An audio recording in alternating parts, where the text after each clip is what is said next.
Film industry सबको लगती है बहुत बड़ी है, बहुत पैसा है, लेकिन जो लोग समझते बाहर वैसे कुछ नहीं है। बहुत सारी ऐसी कंप्लेंट दिखेगी आपको कि फिल्म इंडस्ट्री में पेमेंट का बहुत प्रॉब्लम है, कि पेमेंट काम करने के बाद भी पेमेंट नहीं मिलती है।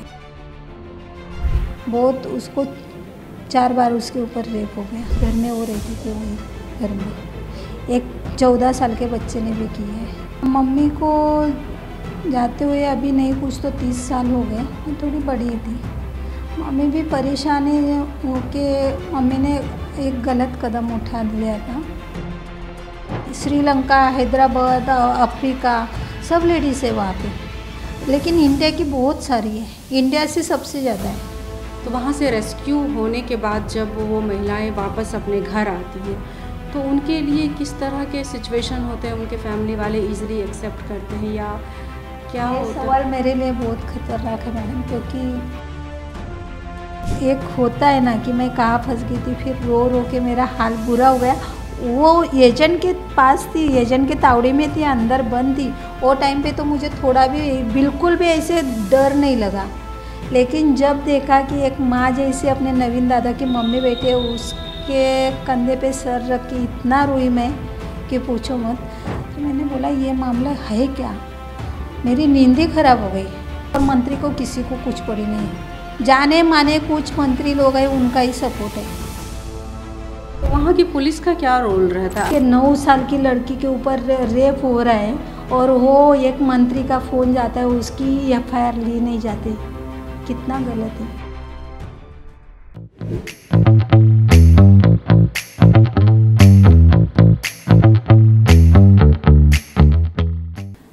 नमस्कार, आप देख रहे हैं ऑन टीवी ओपन टॉक। मैं हूं खुशबू सिंह और आज के इस एपिसोड में मेरे साथ जो मेहमान मौजूद हैं उनकी जितनी तारीफ़ करूं कम है।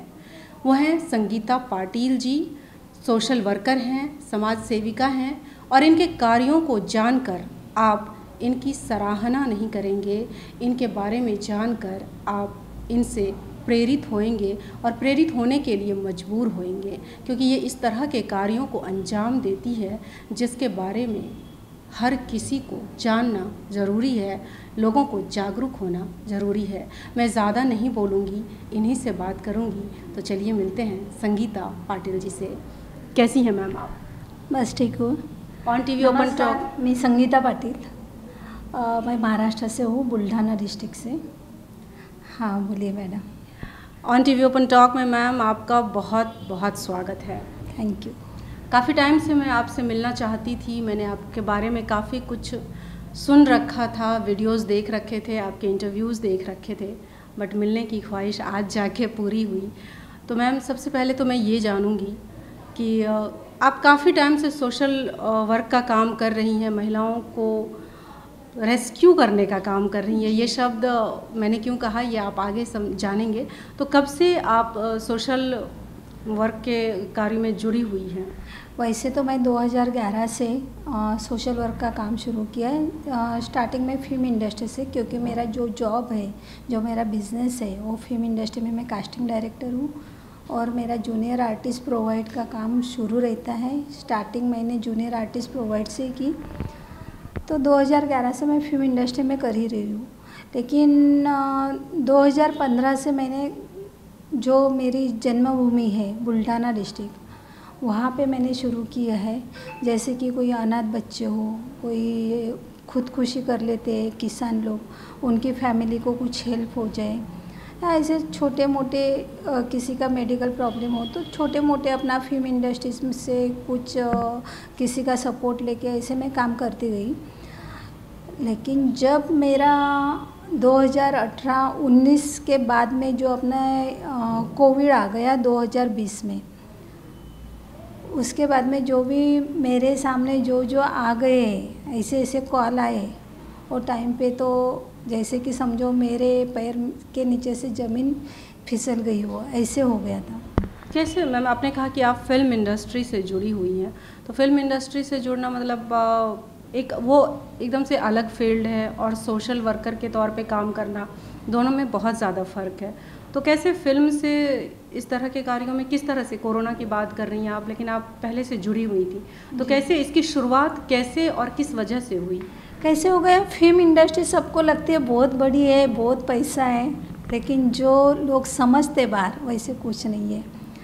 फिल्म इंडस्ट्री में पैसे है, लेकिन एक पोस्ट रहती है, जैसे डायरेक्टर है, डीओपी है ना, प्रोड्यूसर है, जैसे हम लोग हैं जो जूनियर आर्टिस्ट प्रोवाइड करते हैं, और ऐसे लोगों को है जो एचओडी टीम रहती है उनके लिए ठीक है, लेकिन जो वर्कर है जैसे स्पॉट दादा है, जूनियर आर्टिस्ट है, सेटिंग डिपार्टमेंट है, बाकी के जो पर्दे के पीछे जो काम करने वाले लोग हैं उनकी हालत बहुत ख़राब है। उनको इतना पेमेंट भी नहीं मिलता है, पेमेंट भी मतलब काम करते हैं तो 90 डेज़ के बाद कभी कभी पेमेंट मिलता है, वो भी कभी कभी मिलता ही नहीं है। बहुत सारी ऐसी कंप्लेंट दिखेगी आपको कि फिल्म इंडस्ट्री में पेमेंट का बहुत प्रॉब्लम है, कि पेमेंट काम करने के बाद भी पेमेंट नहीं मिलती है। तो वो टाइम पे किसी का दवाई की ज़रूरत रहे, कोई अभी मैं शूटिंग पे जाती हूँ, लोकेशन पे जाती हूँ, तो मेरे पास जूनियर आर्टिस्ट मतलब बहुत बड़ा क्राउड रहता है मेरे पास। कभी किसी ने बोल दिया कि ये फिल्म में अपने को आज 2000 जूनियर आर्टिस्ट चाहिए, तो मेरा काम है कि वहाँ पे 2000 जूनियर आर्टिस्ट खड़े करना। वो कैसे कहाँ से, तो इस हिसाब से मेरे पास वर्कर बहुत सारे, जूनियर आर्टिस्ट बहुत सारे, और इतने जूनियर आर्टिस्ट है कि उनको बेचारे को पेमेंट भी बहुत कम रहता है और उनकी प्रॉब्लम बहुत सारी रहती है। उनको 15-15 घंटा काम करना पड़ता है, तभी उनको 400-500 रुपया मिलता है। आने जाने में उनके 100-150 रुपया खर्चे होते हैं। तो वो क्या आगे उनके बच्चे लोग के प्रॉब्लम होते हैं कि बच्चे लोग को कुछ यूनिफॉर्म लेना रहेगा तो कहाँ जाएंगे। तो मेरे पास ऐसे कुछ बातें आती गई कि ये प्रॉब्लम है, वो प्रॉब्लम है, मैडम ऐसा हो गया वैसा हो गया। तो मैं ठीक है, मैंने खुद शुरुआत की। चलो एक टाइम पे मेरे बच्चे भी, मैं भी बहुत कम पढ़ी लिखी हूँ, मुझे मम्मी पापा नहीं है, तो जो मैं अनुभव मुझे आई है, जैसे 2 साल मेरे बच्चे लोग भी घर पे रुके थे क्योंकि उनकी फ़ीस भरी गई नहीं थी, वही अनुभव से मुझे सीख मिल गई। तो मैंने सोचा चलो एक टाइम पे मेरे बच्चे लोग के ऊपर जो परिस्थिति आई थी वही इनके बच्चों के ऊपर है, लेकिन उनको ये सामना ना करना पड़े, इसके लिए मैं कोई ट्रस्ट के पास, कोई प्रोड्यूसर के पास जाती थी कि ये सर काम करना है आपको, ये बच्चों को यूनिफॉर्म देना है, इसको बुक्स देना है। तो ऐसे धीरे धीरे मेरा सोशल वर्क ये बढ़ता गया, और जब मेरा अच्छे से कदम मतलब अच्छे से मुझे काम मिलने लग गए, ज़्यादा से ज़्यादा धीरे धीरे मैं स्टेप बाय स्टेप जाती गई। उसके बाद में समझ सकते हो आप, ज़्यादा करके बहुत सारे अपने एक्टर है, जैसे वर्षा उसगांवकर मैडम है, निशिगंधा मैडम है, निशिगंधा वार्ड, रितेश देशमुख जी है, ऐसे बहुत सारे अपने यूनियन भी है फिल्म इंडस्ट्री के, और अच्छे एक्टर भी है, जैसे हर्षदा खानविलकर ताई है। वैसे ही हमारे प्रोड्यूसर है, एक संगीत कुलकर्णी जी है, राकेश सारंग जी है, विद्याधर पाठारे जी, ऐसे ही भी कुछ प्रोड्यूसर है, वो खुद होके बोलते हैं संगीता किती मुलांना बॅग द्यायचे स्कूल बॅग। तो वैसे मुझे ये लोगों का सपोर्ट मिलता गया। इसके लिए मैंने सोचा कि चलो, अपने बुल्ढाना डिस्ट्रिक्ट में बहुत आदिवासी गांव है, वहाँ पे बच्चों लोग की पढ़ाई नहीं हो रही है, कोई स्कूल को गेट नहीं है, कोई स्कूल में कुछ प्रॉब्लम है, कहाँ पे कुछ है, तो करते कुछ। तो जैसे जैसे मेरे पास प्रॉब्लम बताते गए, गाँव से भी कुछ बुल्ढाना डिस्ट्रिक्ट से भी प्रॉब्लम बताते गए, तो मैं वैसे ये लोगों की हेल्प लेके मैं ये सोशल वर्क मैंने शुरू किया। मैम, जैसा कि आपने बोला कि फिल्म इंडस्ट्री में आप जूनियर आर्टिस्ट प्रोवाइड करती थी और उनकी परेशानियों को देखकर आप इमोशनली खुद को कनेक्ट करती थी और उनकी हेल्प करने के लिए आप आगे बढ़ती थी। वहीं से शुरुआत हुई आपके सोशल वर्क के काम की, और फिल्म इंडस्ट्री में भी आपको काफ़ी ज़्यादा हेल्प मिला। तो फिल्म इंडस्ट्री में आना कैसे और कब हुआ था? स्टोरी बहुत बड़ी है मैडम, लेकिन शॉर्टकट में बताती हूँ। जब मेरे पास काम नहीं था, मैं एक छोटे से गैलेंटिक फार्मा कंपनी है रवाड़े में, वहाँ पे दवाई की कंपनी हो, पैकिंग के ले जाती थी। 45 रुपीज़ दिन का मिलता था। वहाँ से मैं आती थी विक्रोड़ी मंदाना गारमेंट में, मैं कपड़े सिलाई करती थी। वैसे करके 100-150 रुपया दिन का मिलता था, लेकिन वो तो बच्चों के खाने पीने में, रूम भाड़ा देने में, एक झोपड़ा था, 500 रुपया उसका किराया था। वही टाइम पे मेरे बच्चे लोग स्कूल में नहीं जा पा रहे थे क्योंकि फ़ीस भरने के लिए नहीं पैसे थे।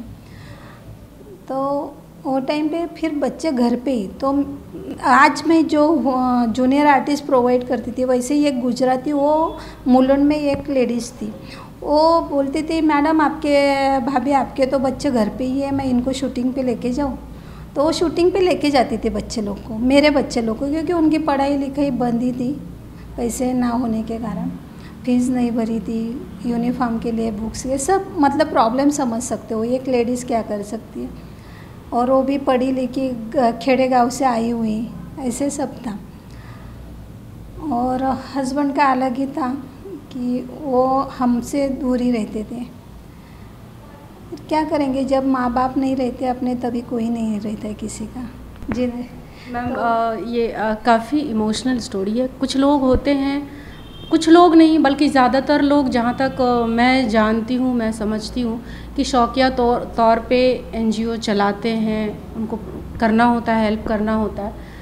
बट आपकी ऐसी स्टोरी है कि आपने खुद एक बचपन से दर्द देखा है, तकलीफ़ झेला है, तो लोगों की मदद करने की आपके अंदर जो है वो आपकी आत्मा, ये आवाज़ आती है आत्मा से भाई कि लोगों के लिए खड़े होना है, जो मैंने फ़ेस किया है वो दूसरे फेस ना करे। तो आपने बोला कि आपके माँ पापा नहीं हैं, तो वो क्या स्टोरी है मैम, ऐसा क्या हो गया था, कब की बात है, आप कितनी छोटी थी?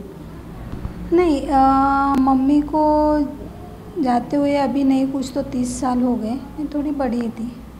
मम्मी भी परेशान हो के मम्मी ने एक गलत कदम उठा लिया था, उन्होंने खुदकुशी कर ली। तो मेरा हर टाइम पे जहाँ पे भी मेरा स्पीच होता है, जैसे गांव खेड़े में, जहाँ पे भी शहरी भाग में जब भी स्पीच होता है, तो मैं हर किसी को एक ही बात बताती हूँ, कितनी भी मुश्किलें आने दो, लेकिन खुदकुशी करना बहुत गलत है। मैम बस इतना ही कह पाऊँगी, कह सकती हूँ मैं, और वेरी प्राउडली कह सकती हूँ कि आपने दर्द सहा, इसलिए आपने अकेले दर्द सहा, लेकिन हज़ारों लाखों महिलाओं के लिए आप वरदान साबित हुई हैं।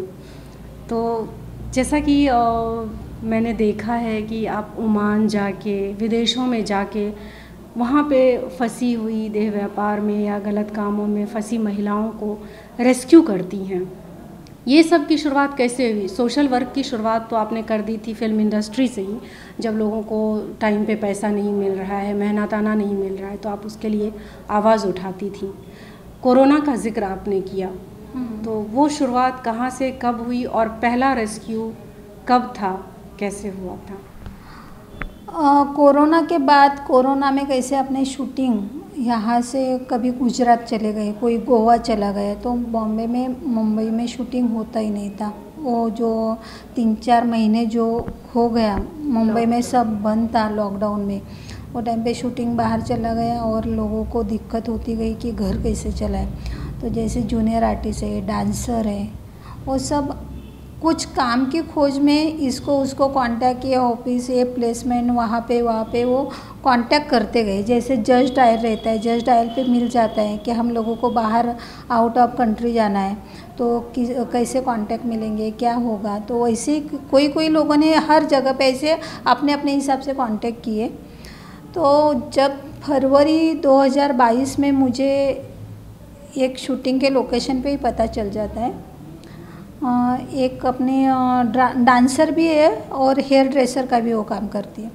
तो वहाँ पे वो हेयर ड्रेसर का काम कर रही थी। उसने बताया, संगीता ताई, मराठी थी, तो संगीता ताई अगं बघ ना, तू एवढं सोशल वर्क करते, एवढं काम करतेस, तर आपल्या ह्या मुली ग माझ्या मैत्रिणीच आहेत, ह्या गायब आहेत ग, त्यांचा काहीच पत्ता लागत नहीं है, डांसर आहेत, ऐसे बताया। मैं टेंशन में आ गई, लेकिन मैंने बोला डांसर है, एक डांसर कहीं भी चले जाते हैं, आउटडोर उनका शूटिंग भी रहेगा, गए रहेंगे, टाइम लगा रहेगा, या लॉकडाउन में किधर फंस गए रहेंगे। तो मैंने वहाँ पे इतना सीरियसली लिया नहीं वो मामला। लेकिन कुछ दिन हो गए, 3-4 महीने नहीं, मतलब ज़्यादा से ज़्यादा 15-16 दिन हुए रहेंगे। वैसे मुझे एक पुणे से कॉल आता है, पुणे से कॉल आता है, तो वो लड़का बोलता है कि प्रिंस कुछ प्रिंस चौहान करके, उनका रिकॉर्डिंग भी है मेरे पास, सब है डिटेल्स उनका। वो आपको वीडियो भी भेजे मैंने, उनमें भी उनकी मम्मी दिखते। उनका फ़ोन आया की मॅडम माझी मम्मी अशी अशी 12-13 महीने झाले अडकली है। मैं बोला कहाँ पे, क्या, सब मैंने इंक्वायरी किया। बोलते हैं पता नहीं, वो तो गई थी कुवैत में एक एजेंट के थ्रू गई थी, वो केरला का एजेंट है, उसके थ्रू गई थी और अभी उसका आता पता कुछ नहीं है, लेकिन फंस गई है। ये भी मैंने बोला अभी कुवैत वगैरह, ये मेरा ना पासपोर्ट है ना मैं महाराष्ट्र, मतलब मैंने कभी भी काम किया ना शूटिंग का भी, तो मैंने मुंबई के बाहर कभी नहीं किया। अगर कोई बोलता भी है ना पूना में संगीता आना है, कास्टिंग करना है या तेरे कुछ लोग भेजने हैं, मैं खुद तो जाती नहीं हूँ, लेकिन मेरे लोगों को भी मैं भेजती नहीं हूँ। मेरे असिस्टेंट लोगों को भी मैं मुंबई के बाहर नहीं भेजती हूँ, क्योंकि मैं मुंबई में रहती हूँ, एक कॉल पे मैं कहीं पे भी पहुँच सकती हूँ। अगर पूना जाएंगे तो मैं नहीं पहुँच पाऊँगी। तो मुझे मुंबई के बाहर कुछ भी पता नहीं था, मेरा पासपोर्ट भी नहीं था। ऐसे हो गया। बाद में वापस वही लड़के ने और एक मुंब्रा की लेडीज़ के भाई को नंबर दिया मेरा, उसका फ़ोन आया। गोरेगांव की लेडीज़ के लड़की का फ़ोन आया, वो 22 साल की लड़की उसने फ़ोन किया। बोरीवली से आया फ़ोन, नालासोपारा से आया, पनवेल से आया, डोंबिवली से आया। वो मतलब वो पूना का जो लड़का था प्रिंस चौहान करके, उसने जो लेडीज़ के उनको एक डेटा बोलते हैं ना कि एक दूसरे को कांटेक्ट करते रहते हैं, कौन से एजेंट ने भेजा, क्या भेजा। वहाँ पे जो ओमान में रहती है लेडीज़ जो फंस जाते हैं, वहाँ पे एक रूम में जो रहती है बंद, वो एक दूसरे को नंबर देती है कि अरे ये मेरा भाई है, अगर बाहर जाएगी तो एक कॉल करने के लिए बोलना। चोरी छुपे वहाँ से कॉल जाता है, वो भी व्हाट्सअप कॉल या मैसेज, तो वैसे रहता है। तो उस हिसाब से वो प्रिंस ने सबको नंबर दे दिया मेरा कि ये मैडम को कॉल करो। जब मुझे मुंब्रा का फ़ोन आया, मुस्लिम लेडीज़ है, नाम नहीं लेना चाहती हूँ, उसका सब डिटेल्स है। अभी भी मुंब्रा में रहती है, वो बांद्रा में घर काम कर रही हो। अभी विधवा लेडीज़ है, लेकिन कुछ नहीं, उम्र उसका 32-33 साल। उसकी बच्ची विधवा महिला है।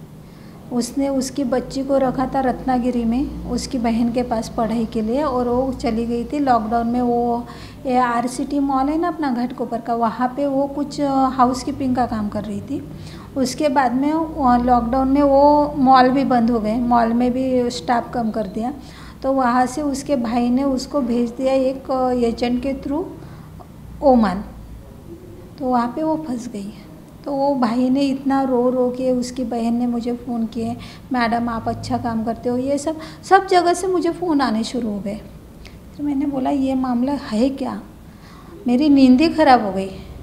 मैडम आपको झूठ लगेगा, उस दिन से जब से मुझे फ़ोन आने शुरू हो गए, मैं 2 घंटा 2.5 घंटा सोती थी। मैं रात को 1:30-2 बजे सोती थी, 4 बजे से मेरा दिमाग वही शुरू कि है क्या ये सब लेडीज़ है का। अपने बॉम्बे की इतनी सारी लेडीज़ गायब है, और वो भी कोई यंग लड़की है, कोई माँ है, कोई विधवा है, कोई बूढ़ी औरत है क्या ये। तो यहाँ पे बैठ के, और अपनी 6 डांसर भी गायब है।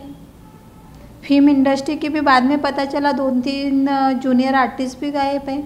इसे धीरे धीरे सबके कॉल आते गए, मैं डेटा जमा करती गई। फिर मैंने निकाला कि ये नंबर कहाँ से मिला।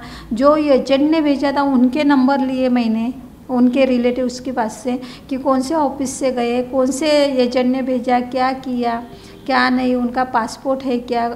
उनके रिलेटिव्स के पास कुछ नहीं था, उन्होंने आधार कार्ड, पासपोर्ट, वो आउट ऑफ कंट्री जा रहे तो सब अपने सब पेपर लेके गए, सब डॉक्यूमेंट्स वो साथ में। तो इनके पास कुछ भी नहीं था, और ये सब पता यहाँ पे बैठ के लगने वाला नहीं था। बाद में पता चला जज डायल पे भी ये लोगों के नंबर आते हैं, ऑफिस एड्रेस आ जाता है, सब आ जाता है। मैंने सब एजेंट को कांटेक्ट किए, जो मेरे पास एजेंट के नंबर आए उनको मैंने कांटेक्ट किया, उनको पूछा। मुझे भी बाहर जाना है, अभी कुछ ना कुछ तो बहाना बनाना था। पुलिस वालों को बोलती थी या मंत्री लोगों को, आपको मंत्री लोगों का भी पता है कुछ सालों से हमारे महाराष्ट्र में क्या हो रहा है। कोई मंत्री 5 साल नहीं रहता है, 2-2 साल में चेंज होते गए, और मंत्री को किसी को कुछ पड़ी नहीं। सॉरी मैं ये मीडिया के सामने बता रही हूँ, लेकिन जो मैंने किया है, जो भागदौड़ की है, उससे मंत्री लोगों को कुछ भी पड़ी नहीं है। जाने माने कुछ मंत्री लोग हैं, उनका ही सपोर्ट है ये सब काम के लिए। एकदम गिने हुए कह सकते इतना बड़ा गैंग चल रहा है और किसी को खबर नहीं है, या सबको पता खबर है लेकिन पता नहीं रहता है। सबको पता है ये अभी से नहीं चल रहा है, सालों से चल रहा है। जो केरला स्टोरी आई है वो सालों से है, ये सालों से चलता आ रहा है, ये आज की बात नहीं है ये। हाँ ठीक है, ये मैंने सामने लेके आई, वहाँ पे जाके सब वीडियो वगैरह मैं लेके आई। कैसे गई फिर आप? फिर मैंने जज डायल को भी फ़ोन किया, जज डायल वालों ने मुझे बहुत बड़ी लिस्ट भेज दी ये सारे एजेंटों की कि ये भेजते हैं। फिर उसमें से मैंने एक अशरफ शेख करके एक केरला का एजेंट है, उसको भी फ़ोन किया, वो घाटकोपर में रहता था। उसमें एक नमिता वर्तक करके नाम है वो लेडीज़ का, वो भी थी उसके साथ में। दोनों मिलके इतनी बातों में ये कर रहे थे वो कि उनको समझ में ही नहीं आता था अपने सामने कौन है क्या है। मैं 4 व्हीलर लेके जाती थी, मेरे साथ में ड्राइवर रहता था। मेरी अर्टिगा गाड़ी से मैं उनसे मिलने जाती थी और उनको बोलती थी कि मुझे मुझे भी इतना याद नहीं आया कि मैं गाड़ी लेके जाऊँ और इनको बोलूँ कि मुझे हाउसमेड का काम करना है।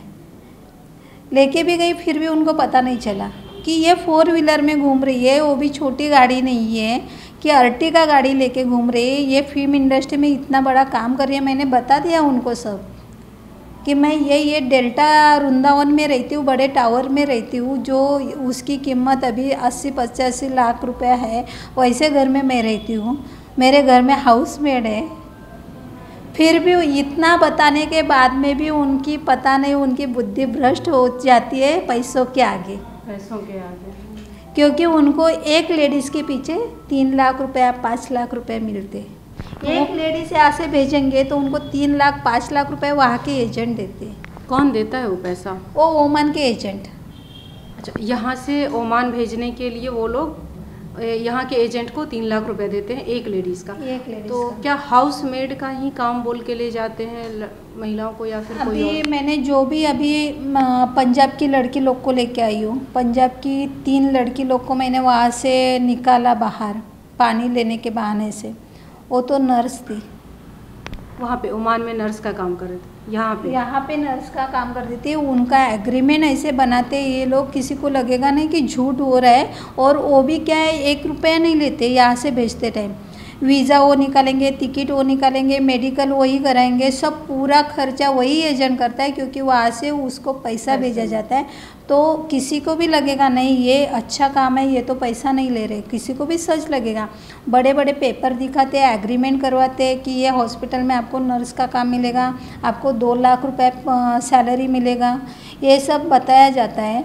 कोई हाउसमेड के लिए भेजे जाते हैं, उनको बोलते हैं 85,000 आपको सैलरी मिलेगा, आप घर पे आएंगे 6 महीने के बाद में आपको ज्वेलरी वगैरह दिया जाएगा। ऐसे सब वो आमिष देते हैं और बताते हैं, मीठी मीठी छुरी चलती है उनकी। तो जब मैम आप उस एजेंट के पास गई तो आपने क्या काम बोला कि मुझे क्या काम करना है? मैंने वो एजेंट को बताया कि देखिए मेरा पासपोर्ट भी नहीं है। तो बोलते हैं मैडम ऑनलाइन हो जाता है 15-20 दिन में, अभी तो पासपोर्ट आ जाता है।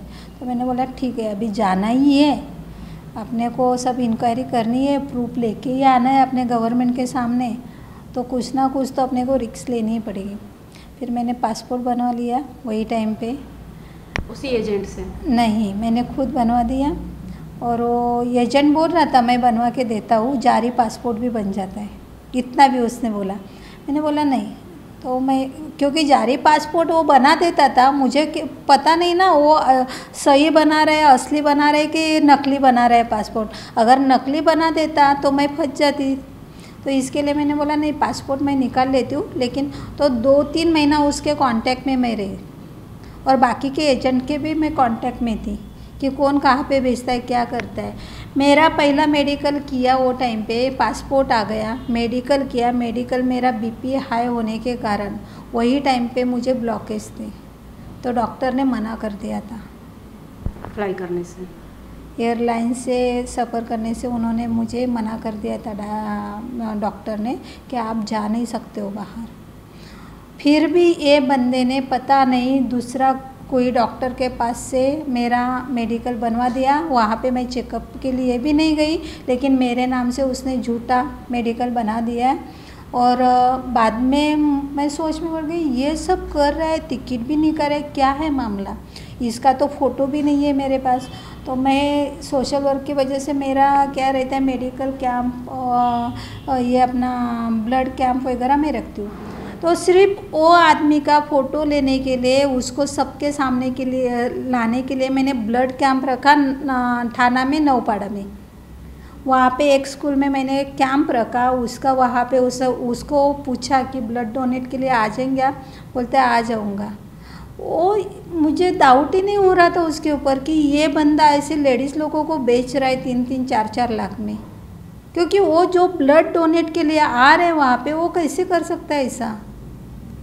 मुझे थोड़ा ये हो गया कि नहीं, मुझे गलतफहमी हो रही कुछ। बट वहाँ भी उसको लालच था ना, आपको भेजना था, आपके बदले उसे पैसे लेने और थे। उसका ये कहना था कि आप और भी लेडीज़ को हम लोग काम दे सकते हैं, आपके साथ में आपके थ्रू जितने भी आपके कांटेक्ट रहेंगे दीजिए।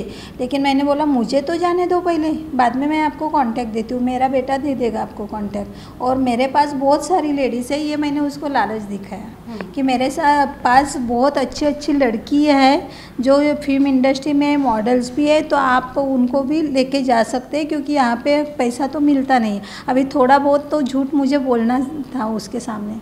वो आया, उसने ब्लड डोनेट किया, उसका फ़ोटो चाहिए था, वो ऐसे फ़ोटो निकालने नहीं दे रहा था। तो मैंने मेरी टीम को बोला कि जो हमारी एक CMS करके टीम है, छत्रपति मराठा साम्राज्य संगठना, ये हमारी बहुत बड़ी टीम है, हर कंट्री में ये काम करती है। तो वही टीम को मैंने कहा कि इसका फ़ोटो निकालना है अपने को। तो वहाँ पे अभिजीत डेरे दादा थे हमारे एडमिन, उन्होंने उनको बुके देते टाइम फ़ोटो निकाला उसका, तो वो फ़ोटो मुझे मिल गया वहाँ से।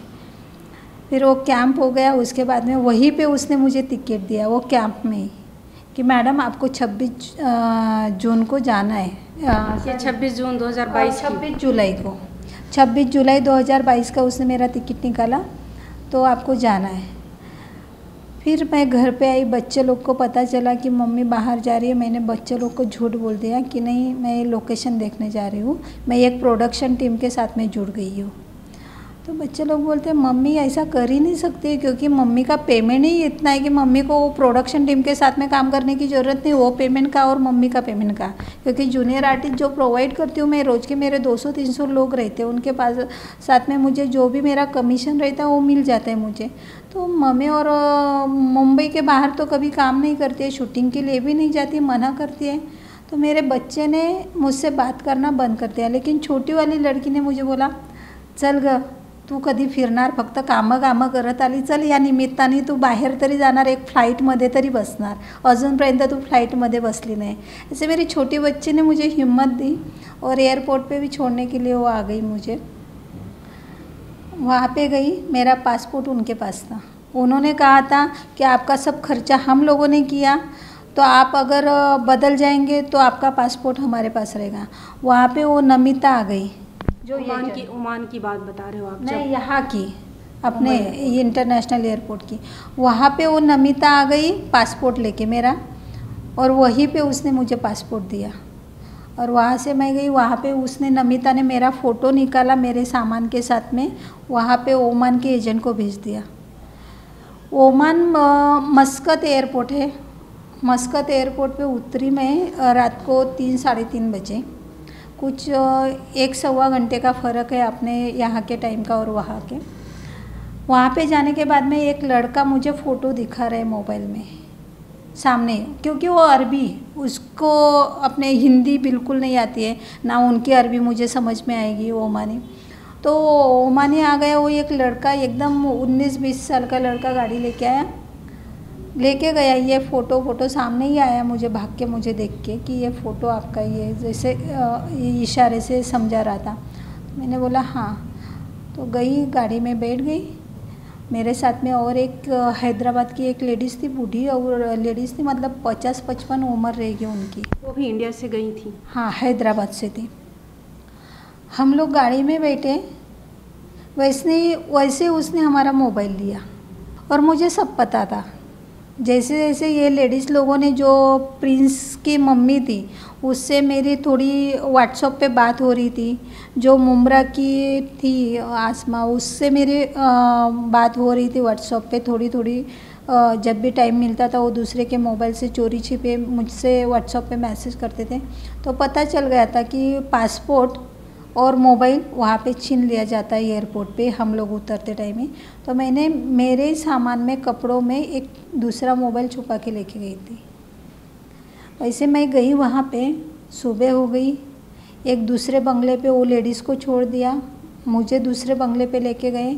वो बंगले पे वो ओमानी लोग सब, वो सब मतलब गंदगी, वो पूरा उनका नॉनवेज का ये, और मैं वेजिटेरियन हूँ तो पूरा मतलब मुझसे देखा नहीं जाता था, लेकिन क्या करें, बर्दाश्त करना था। सब बर्दाश्त किया। वहाँ से वैसे ही चाय भी पी के हम लोग वहाँ के 7:30-8 बज गए थे। वैसे वो लोग लेके गए मुझे एक ऑफिस में। वहाँ पे देखा मैंने वो एरिया, मस्कत एयरपोर्ट से कम 60 से 70 किलोमीटर दूरी पे वो एरिया, और वहाँ पे दुबई बॉर्डर खाली 40-42 किलोमीटर वहाँ पे लेके गए। वहाँ पे देखा तो कम से कम 100-150 ऑफिस ऐसे लाइन से एजेंट की। और वहाँ पे जो अपने यहाँ पे इंडिया में जो गाड़ी के शोरूम रहते, वैसे वहाँ पे शोरूम, हर ऑफिस में, हर शोरूम में गाड़ी जैसे रखी जाती है वैसे लेडीज़ को बिठाया जाता है। वहाँ पे मुझे लेके गए, मेरा दोनों बैग, अभी सब पता था कि इतनी लेडीज़ फंसी है, खाना पीना मिलता नहीं उनको, तो मैं एक बैग में पूरा खाने की चीज़ें लेके गई, मतलब चटनी विटनी ये वो सब, फरसान वगैरह, बिस्किट वगैरह सब मैं साथ में लेके गई। और मैंने यहाँ पे ही उनका मनी जो रहता है वो मैंने कर लिया था कि अपने इंडियन रुपीज़ दे के उनके ले लिए थे। क्या बोलते हैं उसको, रैन कुछ ऐसे बोलते हैं, याद नहीं आ रहा है मुझे। तो मैंने अपने एयरपोर्ट पे ले लिए थे कि कभी भी अपने को भागने की ज़रूरत पड़े या किसी को देने की ज़रूरत पड़े तो अपने पास चाहिए। तो ऐसे मैं तैयारी से गई थी पूरी। वहाँ पे गई, दोनों बैग मेरा बाहर रखा गया, अंदर गई तो अंदर सब लेडीज़ कोई अपने आप में बात कर रही, कोई हैदराबाद से, कोई नेपाल से, कोई श्रीलंका से, कोई बॉम्बे से, कोई कहाँ से, ऐसे बहुत सारी लेडीज़ बैठी थी जो ऑफिस में मुझे रखा गया। फिर 1 बज गया दोपहर का। सुबह 7:30-8 बजे से मैं वहीं पे एक चेयर पे बैठी हुई, मैं ऐसी बैठी थी। एक रहता है कि अपने को आदत रहती है कभी से। तो एजेंट हैदराबाद की थी, वो एजेंट ने मुझे क्या बोला, उसका नाम लक्ष्मी करके, हैदराबाद की, अपने इंडियन, और उसके साथ में अपने बॉम्बे का एक मुस्लिम एजेंट, वो साउथ इंडियन, ये मुस्लिम था। तो उसने मुझे गुस्सा किया कि पैर नीचे रख, कुछ है कि नहीं इज्जत, आदमी लोग सामने बैठे। वो मुस्लिम में रहता है ये कि ऐसे बैठने नहीं चाहिए लेडीज़ जेंट्स के सामने। तो अपने को थोड़ी ना ये पता था, मैंने रख दिया। बोलते टिकली रिमूव कर तेरी। मैंने बोला टिकली तो रिमूव नहीं करेंगी। बोलता है ठीक है, आज का दिन तेरा है, कल से मैं देखती हूँ कैसे नहीं करती है। मैंने बोला ठीक है। 1 बज गया, 1 बजे वो लेके जाते हैं उनके फ्लैट पे। 1 बजे रात की बात कर रहे हो? नहीं, दोपहर की। सुबह 7:30-8 बजे से मैं ऑफिस में बैठी थी, वो सब बातें हो गई। बाद में सब मतलब जो भेड़, ये अपना बकरी, ये सब ये रहता है कैसे लेके जाते हैं कि जानवरों को जैसे एक झुंड में ले जाते हैं कि एक एजेंट आगे रहता है, एक पीछे रहता है, कोई किधर भाग ना जाए। तो वैसे ही एक एजेंट आगे, एक एजेंट पीछे, हम लोग बीच में चल रहे हैं। मेरा दोनों बैग, एक लेडीज़ ने मुझे हेल्प की, वो बैग लेते हुए हम लोग वो ऑफिस के पीछे के रूम गए। तो वहाँ पे सब बिल्डिंग, वहाँ के बाजू में एक गुरुद्वारा है, वहीं पे पुलिस स्टेशन है बाजू में, पुलिस वाले वहाँ पे ऑफिस के पास आके खड़े रहते। वहाँ पे गई, उसने लॉक खोला, बाहर से अंदर गई तो अंदर 6-7 लेडीज़, और जो लेडीज़ से मैं बात कर रही थी मुमरा की, वो लेडीज़ वहीं पे थी। मुझे पता नहीं था पहले दिन वही है करके, लेकिन बाद में धीरे धीरे बातें होती गई। तो वहीं पे कोई हैदराबाद से बोल रहे हैं, देखा तो ये अंदर 5-6 लेडीज़ बंद है और इसने लॉक किया है बाहर से। ये सब बातें तो मुझे पहले से पता थी, मैंने देख लिया मेरे आंखों से सब जो है वो देखा। बाद में पता चला तो मैं ज़्यादा से ज़्यादा मैडम वहाँ पे 26 तारीख को गई। मैं अपने तारीख के हिसाब से 27 जुलाई 2022 को सुबह में मैं वहाँ पे गई और मैं 1 अगस्त को इंडिया आ चुकी थी। 3 दिन में मैंने मेरे जो ये तावड़े जी बैठे यहाँ पे जो फ़ोन पे बात करे वो हमारे फैमिली रिलेटिव हैं, तो उनको मैंने मैसेज कर दिया चोरी छिपे रूम में आने के बाद में। वो 1 बजे नहीं, वापस 3 बजे वो लेके जाते हैं ऑफिस में वैसे ही। और सब ऐसे जत्रा मतलब मेला लग जाता है, लेडीज़ लोग ऐसे पूरे सब इंडिया की लेडीज़, इंडिया की नहीं, श्रीलंका, हैदराबाद, अफ्रीका सब लेडीज़ है वहाँ पे। लेकिन इंडिया की बहुत सारी है, इंडिया से सबसे ज़्यादा है वहाँ पे। कोई ब्यूटिशियन है, कोई नर्स है, कोई कुछ है, इंजीनियर है, बहुत सारी अच्छी पढ़ी लिखी लड़कियाँ हैं वहाँ पे, दिखने में खूबसूरत लड़कियाँ हैं। कोई हाउसमेड है, जो कोई लेडीज जो गई है वो 5-5, 6-6 साल से वहाँ पे, क्योंकि उसके घर वाले अगर तंग आ गए रहेंगे उसकी तलाश कर करके, तो उन्होंने छोड़ दिया, तो वो लेडीज़ वहीं पे है। ऐसे भी हो रहे हैं। तो वहाँ पे गई तो कुछ नहीं, अंदर गया, सबको खाना दे रही थी। एक लेडी जो अंदर बंद थी उसने बनाया था क्या, तो खाली चावल, सिर्फ चावल था। तो कोई लेडीज़ के पास पैसा रहता है तो वो कोई छाछ लेके आता है, कोई दही लेके आता है, फिर वो लोग उसमें पानी डाल के, नमक डाल के वो चावल के साथ में, वो राइस के साथ में डाल के वो खाते। यह हालत उनकी। दिन में काम करने जाते हैं वो लोग। तो वहाँ पे फिर मैं वो टाइम पे तो 8 से 1 के बीच में वो ऑफिस में कोई आया नहीं था। बाद में 3 बजे वापस लेके गए वो, 3 से 5 बजे तक, 7 बजे तक का टाइम रहता है वापस दोपहर के बाद। 3 बजे गई तो 4, 4:30 बजे के आसपास कोई अरबी आ गया। उसने देखा तो पूछा कौन क्या है, कहाँ से है, ऐसे मतलब उनके लैंग्वेज में वो बात करते हैं। और जो अपनी हैदराबाद की लड़की थी एजेंट, उसको सब लैंग्वेज आती है सब। तो उसने उनकी लैंग्वेज में, अरबी लैंग्वेज में बता दिया, ये यहाँ से, वो वहाँ से, वो वहाँ से। मैं नहीं थी तो मेरा बताया नहीं, मेरे बारे में बता दिया, ये नहीं है, उसको रुबाब ज़्यादा है ज़रा, तो उसको अभी रेडी करना पड़ेगा, ऐसे वैसे बोला। तो जो मुमरा की लड़की थी बराबर वो अरबी ने उसकी तरफ ही उंगली दिखाया कि इसको लेके जाऊंगा। मतलब वो जाएगी, वो सब बर्दाश्त करेगी, पूरा काम, घर का पूरा काम करेगी। वापस उसके घर में जो इतने एजेंट हैं वो भी उसके ऊपर अत्याचार करेंगे। एजेंट आपने बोला, जो सारे एजेंट जो एजेंट नहीं, उसके घर पे जो फैमिली मेंबर रहते, फैमिली मेंबर, सॉरी जेंट्स, वो भी। और ये एजेंट लोग भी करते हैं, जो ऑफिस में रहते वो भी करते। तो वहाँ से फिर मैंने बोला, मुझे तो पता नहीं था वो मुमरा की जिससे मैं बात कर रही थी वही वो लड़की है, ये मुझे पता नहीं था। क्योंकि मैं जहाँ पहुँची वही टाइम पे उसको लेके गए वो अरबी, दोपहर के बाद में। तो उतने टाइम में मुझे बात करने के लिए नहीं मिला। 2 दिन हो गए। 2 दिन के बाद वो भाग के आ गई रोते रोते वहाँ से, उसके घर से जहाँ पे उसको छोड़ा था, वहाँ पे वही ऑफिस में आई। और तब तक मेरा काम शुरू था, चोरी छिपे सब। हैदराबाद की तुलसी देवी थी और मरी थी, कुछ तो नाम, मरी अम्मा थी, बहुत सारी लड़की लोग थी। उनके भी मैंने छोटा छोटा वीडियो बना लिया था, चोरी छिपे रात के टाइम पे एकदम आवाज़ ना करते हुए। ऐसे हम लोगों ने बहुत सारे, मैंने 2 दिन में वीडियो वगैरह बना दिए थे। और जो हमारी छत्रपति मराठा साम्राज्य संगठन टीम है उनको मैंने मैसेज कर दिया था, और ये तावड़े जी को, इनको मैसेज कर दिया था कि अगर 2 दिन मेरा मैसेज और कॉल नहीं आया तो समझ जाना मैं मुश्किल में हूँ, मैं कुछ फंस गई हूँ। तो ये मेरा लोकेशन है, मैंने करंट लोकेशन भी भेज दिया था। आजू बाजू में दरगाह है, बाजू में वो ब्रूम पुलिस थाना ऐसे कुछ नाम है, उसका लोकेशन भी है मेरे पास, उसका कार्ड भी है। सब मैं प्रूफ लेके आई थी वहाँ से, वीडियो वगैरह सब, मैं वहाँ का लोकेशन वगैरह सब लेके आई। और उसी दिन, दूसरे दिन मैंने वो जो पंजाब की 3 लड़की लोग थी उनका सामान वहीं पे अभी भी रहा होगा ही।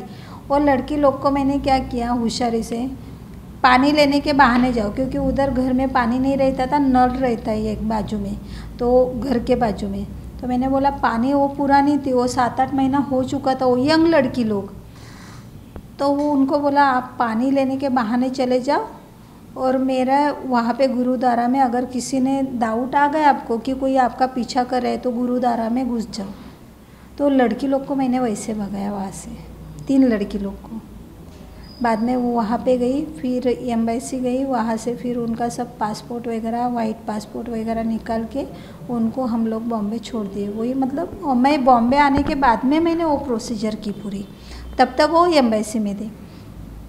उसके बाद में दूसरे दिन वो मुमरा की आसमा आती है, रोते रोते आती है, मुझे पता नहीं था वही आसमा है मुमरा की लड़की।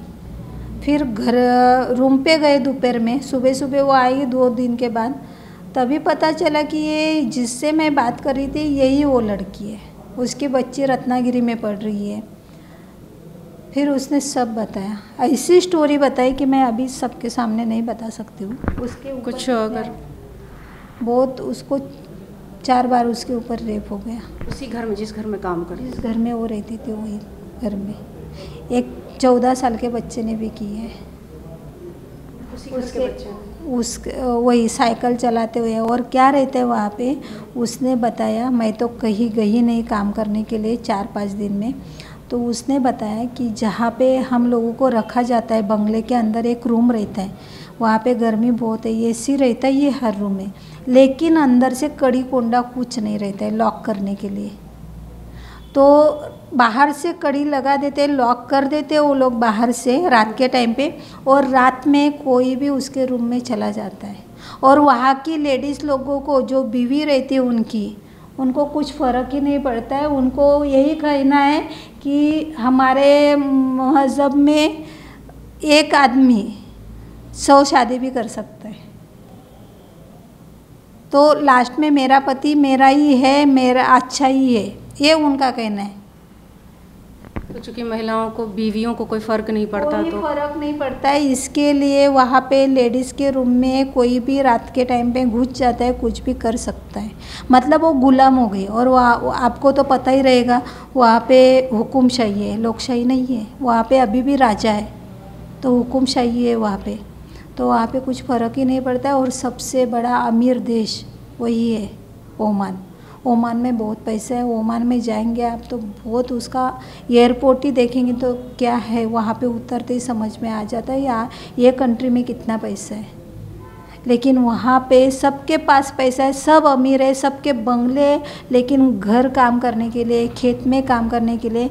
इतना ही नहीं, लेडीज़ ही नहीं है, जेंट्स भी अपने वहाँ पे फंसे हुए हैं। इंजीनियर हो, अभी एक लड़की को हम लोग ये अपना पाचोरा जामनेर है ना, धुले डिस्ट्रिक्ट में कि किधर आते हो, वहाँ से अमरनेर एक गांव है वहाँ का एक इंजीनियर लड़के को हम लोग ओमान से लेके आए। हमारी छत्रपति मराठा साम्राज्य संगठन की टीम जो है, उन्होंने ओमान से वो इंजीनियर किया वो लड़का, उसको लेके आए हम लोग वहाँ पे, क्योंकि उसका भी वही हाल था कि एयरपोर्ट पे जाते उसका पासपोर्ट और मोबाइल छीन लिया, और उसको खजूर की जो खेती रहती है, वहाँ पे खजूर की खेती है, वहाँ पे छोड़ दिया काम करने के लिए। अभी पासपोर्ट और मोबाइल ही नहीं रहता है हमारे पास, तो हम लोग कांटेक्ट कहाँ करेंगे, भागेंगे कहाँ, पासपोर्ट नहीं है, भागेंगे तो पुलिस अंदर डाल देगी।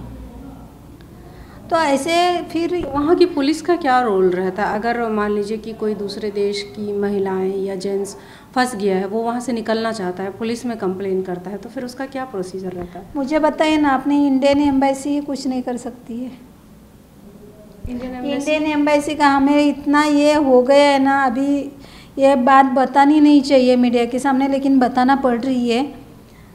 अगर हमारे वो टाइम पे 2022 में 2023 में आरोग्य ये अपने केंद्रीय मंत्री भारतीताई पवार जो नासिक में स्थानिक है, भारतीताई पवार का लेटर रहता था मेरे पास, उनका लेटर मैं दिल्ली से मंगाती थी, वो मेरे पास आता था। माधव जी भंडारी साहब, इन्होंने बहुत सपोर्ट किया, बीजेपी वालों ने मुझे बहुत सपोर्ट किया वहाँ से आने के बाद में।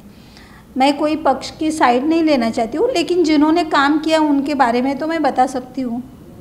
तो 2022-23 में आपको भी पता है अपने सीएम कौन थे, उनके पास भी 3 बार मैं जाके आई, नाम नहीं लेना चाहती हूँ, लेकिन 2022-23 में कौन सीएम थे अपने सबको पता है। तो उनके पास अगर 3 बार जाते हैं, वर्षा उसगांवकर ताई इतनी बड़ी हीरोइन फ़ोन करती है उनको, तो भी हेल्प नहीं होती है। हम लोग बड़े बड़े नेताओं के पास जो बोलते हैं की ये महाराष्ट्र आमचा आहे, महाराष्ट्राचा आम्ही महाराष्ट्राचा आहे, महाराष्ट्र माझा है, जो ये नारा लगाते वही महाराष्ट्र की लेडीज़ लोगों के लिए आवाज़ नहीं उठाते। तो वो टाइम पे मुझे भारतीताई पवार जो बीजेपी की है, केंद्रीय मंत्री थे, अभी नहीं है, तो उनका बहुत सपोर्ट मिला। उन्होंने खुद जाके एम्बेसी गए वो ओमान में, वहाँ की स्थिति देखी, वहाँ के अधिकारियों को बोला कि ये मेरे पास ऐसी ऐसी कंप्लेन आई है क्या मामला, तो खुद गए वो वहाँ पे। माधव जी भंडारी साहब, उन्होंने अमित शाह जी की तरफ, जयशंकर जी अपने परराष्ट्र मंत्री, उनकी तरफ ये प्रस्ताव रखा कि ये मामला है, ये एक हमारे महाराष्ट्र से संगीता पाटिल गई है, उसने ऐसा ऐसा सब प्रूफ लेके आई है। माधव जी भंडारी साहब, देवेंद्र फडणवीस जी साहब, उन्होंने मुझे लेटर दिए, उनका सपोर्ट रहा है। एम्बेसी भी वहाँ के एजेंट, एम्बेसी भी क्या करती है, वहाँ पे दबाव आ जाता है कि ये हमारा पैसा गया है, हम लोग तो लेने के लिए, वहाँ के एजेंट का कहना है कि हम लोग तो नहीं गए थे ना आपके यहाँ पे लेने के लिए लेडीज़ लोगों को, आपके यहाँ के इंडिया के एजेंट लोग भेज रहे, हम आ रहे क्या आपके पास। उनकी भी सही बात है, वो तो नहीं आ रहे अपने पास ना खरीदी करने के लिए, अपने ही लोग बेच रहे हैं, अपने ही इंडिया के एजेंट बेच रहे हैं वहाँ पे। तो ये गलती किसकी है, अपने इंडिया के लोगों की है। तो एम्बेसी भी क्या करेगी, एम्बेसी में एजेंट बोलते हैं कि हमारा पैसा मिल जाए, हम लोग छोड़ देते हैं ये लेडीज़ को, लेकिन जब तक हमारा पैसा नहीं मिलता है तब तक इसका वाइट पासपोर्ट नहीं बनेगा और ये इंडिया नहीं जाएगी। आप वहाँ से कैसे निकली जब आप वहाँ पे कैद हो गई? तो दूसरे दिन जब ये आसमा को निकालना था, मुझे उसकी परेशानी देख के, उसके ऊपर जो अत्याचार हुए उसके बारे में, तो वो टाइम पे मैंने उसको एक रात में एक रूम में का हम लोगों ने एसी निकाला। मैंने बोला कुछ भी करके ये एसी निकालते हैं, दीवार में से मैंने एसी निकाला। वहाँ से पहले मैंने 2 लेडीज़ को बोला आप कूद ही मारो नीचे से, छोटा सा एसी का आप समझ सकते हो कितना बड़ा रहेगा वो एसी। हम लोगों के पास ना स्क्रू ड्राइवर ना कुछ, हम लोगों ने छोटे छोटे चम्मच से वो स्क्रू निकाले, कितना रात भर जाग रहे थे और वो निकाले। वहाँ से वो एसी निकाला, वहाँ से लेडीज़ लोगों को 2 लेडीज़ लोगों को भगाया। फिर बोलते मैडम आपके ऊपर ही नाम आएगा।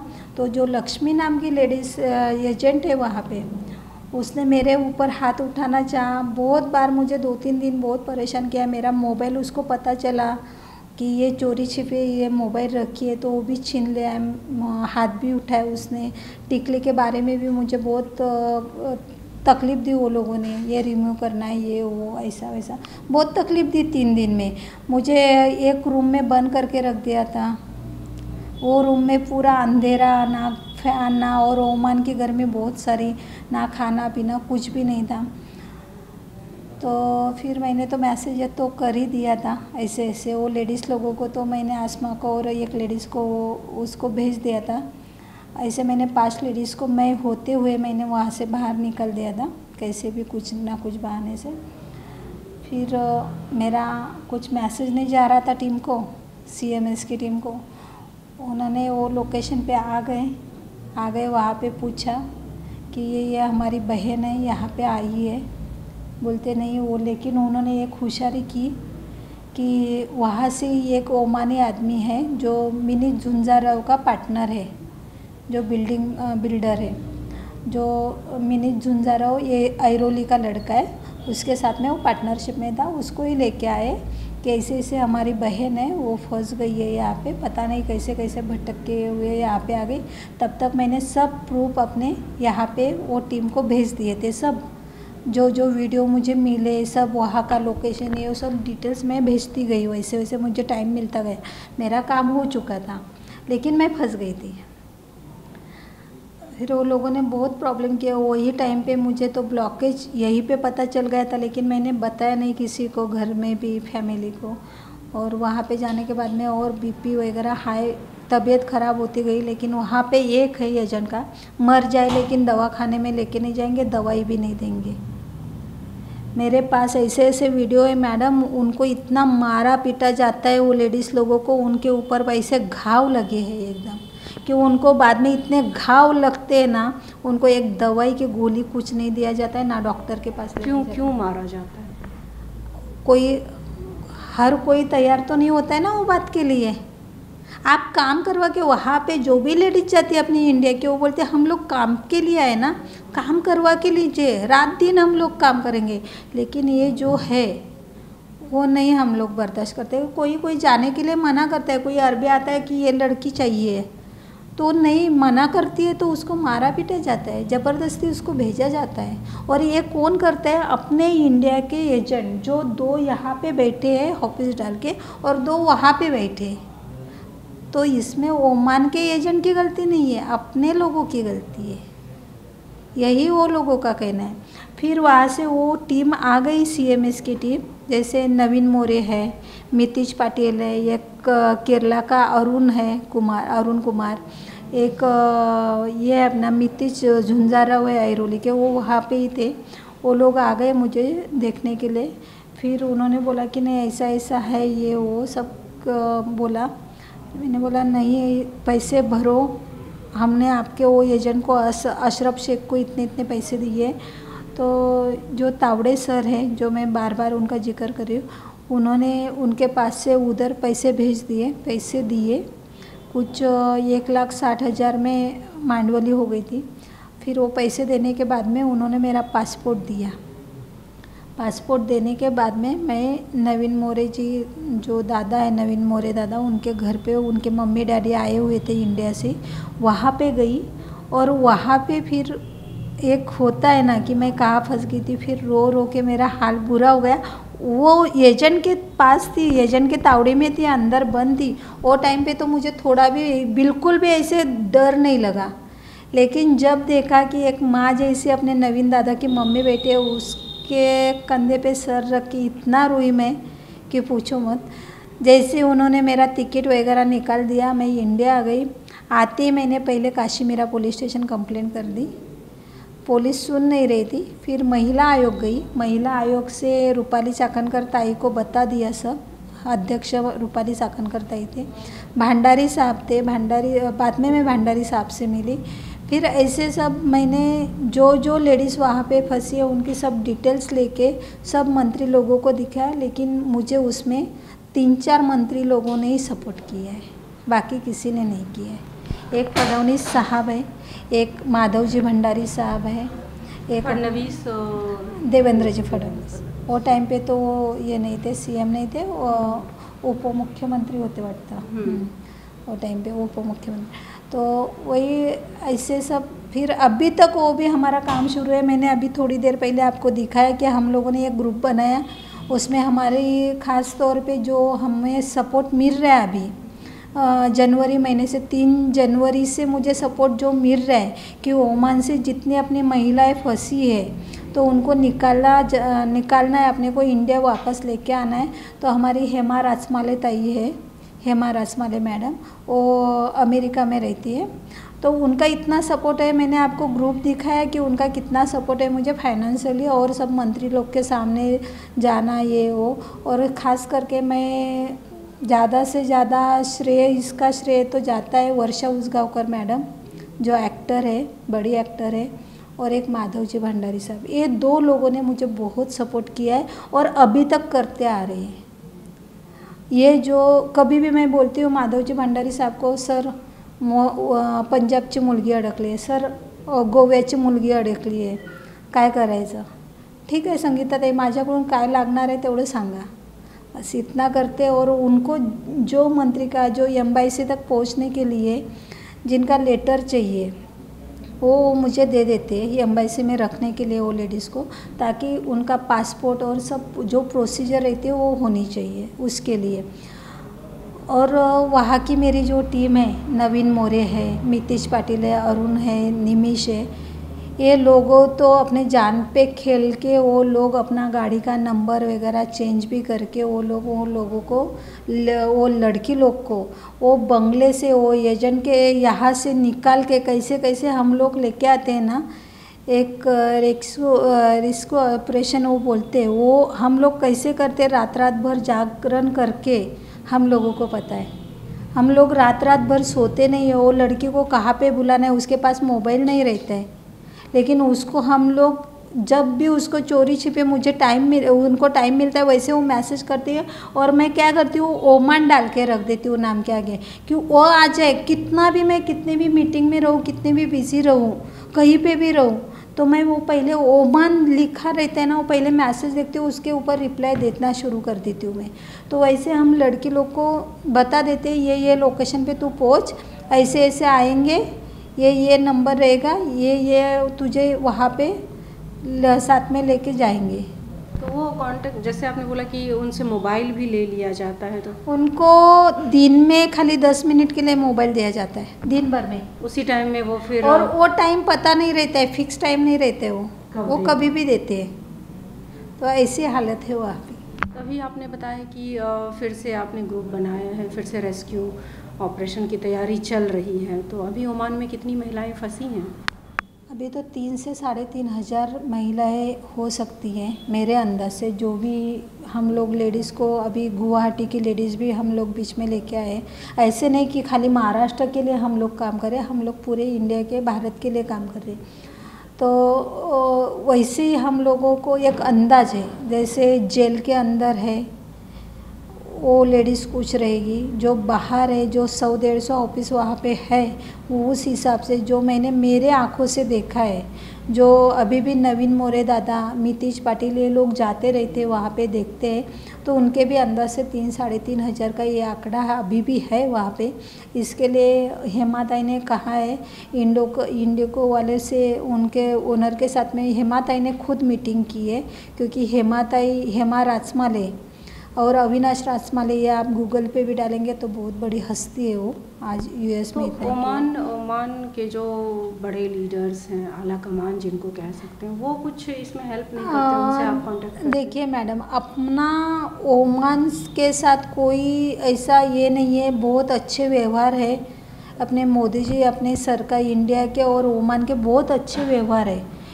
लेकिन क्या होता है ना, ये लेडीज़ लोगों को अभी हर किसी को एक लालच दिया जाता है, ये एजेंट लोग देते हैं। तो क्या करें, अभी अपने ही लोग खराब है। मैं तो उनको बिल्कुल गलत नहीं बोल रही हूँ, ओमानी लोगों को। ठीक है, वो जो अत्याचार कर रहे हैं, लेकिन वहाँ पे तो हुकुमशाही है। तो वहाँ पे जो ये महिलाएं जाती हैं जॉब के नाम पे, जिन्हें ले जाया जाता है, तो उनके रहने की व्यवस्था वो एजेंट लोग ही करते हैं। एक रूम में छोटा सा रूम रहता है, वही रूम में 10-15 लेडीज़ को, मतलब उनको सोने भी नहीं मिलता है। मैं 2-3 दिन तो मैं ही बैठ के निकाली रात पर, क्योंकि सोने के लिए जगह ही नहीं रहता है। छोटी सी जगह रहती है, उसमें वो 50-60, एक फ्लैट में 50-60 लेडीज़ बिठा देती है। कोई किचन में सोता है, कोई बाथरूम के पास सोता है, कोई किधर सोता है, ऐसी हालत है वहाँ पे। तो जब वहाँ से महिलाओं को चुन के ओमानी नागरिक लेके जाते हैं, उन्हें एजेंट बुलाते हैं जिन्हें ज़रूरत होती है, तो फिर वो वहाँ पे रहती हैं, जिनके घर पे ले जाया गया वहाँ पे रहती हैं, फिर उनके साथ गलत व्यवहार होता है, जो होता है गलत व्यवहार होता है। उनको एक रूम दिया जाता है, उसको अंदर से लॉक नहीं रहते हैं, कोई भी आता जाता रहते हैं उसके अंदर। और काम भी ठीक से नहीं करेगी तो मारा पीटा जाता है। मैंने जैसे बताया, हैदराबाद की लेडीज़ को बहुत मारा है। ऐसे नहीं, अपनी इंडिया की नहीं, एक नेपाल की लड़की थी, उसको तो बहुत मारा है। उसका भी वीडियो मैं लेके आई हूँ, उसका भी सब है, पूरा पैर पे इतना मारा है उसको, निशान है पूरे। तो क्या लगता है मैम, वहाँ पे जैसा कि आपने सिचुएशन देखा, तो इंडिया से किस राज्य की महिलाएं सबसे ज़्यादा संख्या में जाती हैं? वहाँ पे ज़्यादा केरला और हैदराबाद की ज़्यादा लेडीज़ है, और पंजाब से। पंजाब की अभी तक तो हम लोगों ने पंजाब की लेडीज़ को बहुत निकाला है, हैदराबाद की लेडीज़ को भी निकाला है। कर्नाटक से भी है लेकिन कम है। महाराष्ट्र से अब भी ज़्यादा हो रही है, क्योंकि महाराष्ट्र में बहुत सारे एजेंट घुस गए हैं। जो केरला के एजेंट है, अभी केरला में लोग धीरे धीरे होशियार हो रहे हैं, हैदराबाद में होशियार हो रहे हैं, तो अभी उन्होंने पकड़ा है महाराष्ट्र। तो महाराष्ट्र से बहुत सारे, कुर्ला की अभी भी 7-8 लेडीज़ वहाँ पे फंसी है। पैसा, ज़्यादा पैसा कमाने की लालच में दूसरे देशों में जाती हैं और वहाँ इस तरह से फंस जाती हैं। और ऐसे नहीं है, खाली हिंदू नहीं है, मुस्लिम भी है। मुस्लिम का भी आंकड़ा बहुत है वहाँ पे, हिंदू ही नहीं है, मुस्लिम भी है। इंडिया से जो मुसलमान जाते हैं, हाँ वो भी है, मुस्लिम लेडीज़ भी है वहाँ पे। ये एजेंटों का जो जाल है ये कैसे काम करता है? ये एजेंट तो पहले कोई भी अभी आजकल सबको पता है, जस्ट डायल पे फ़ोन करेंगे तो सब इजीली मिल जाते हैं। तो वो जस्ट डायल पे कोई फ़ोन कर देता है, जो खेड़े गाँव से आ जाते हैं वहाँ पे एजेंट तो घूमते ही रहते हैं, कोई ना कोई मिल जाता है पहचान का। तो एक दूसरे को मैंने बताया आपको थोड़ी देर पहले कि 2 एजेंट यहाँ पे रहते हैं, 2 एजेंट वहाँ पे रहते हैं, यहाँ से भेजने का काम करते हैं, वहाँ पे देखने का काम वो करते हैं। अच्छा मैम, जैसा कि आपने बोला कि वहाँ पे जाके उनका शारीरिक शोषण भी होता है, तो वहाँ से रेस्क्यू होने के बाद जब वो महिलाएं वापस अपने घर आती है तो उनके लिए किस तरह के सिचुएशन होते हैं? उनके फैमिली वाले ईजिली एक्सेप्ट करते हैं या क्या ये होता है? सवाल मेरे लिए बहुत ख़तरनाक है मैडम, क्योंकि मुझसे रहा नहीं जाता है। क्योंकि मैं वो जो लेडीज़ लोगों को लेके आई है उनकी हालत मैंने देखी है। बाद में उनको काम देने का काम भी हम लोग करते हैं, उनको एक छोटा सा स्टॉल भी डाल के देते हैं।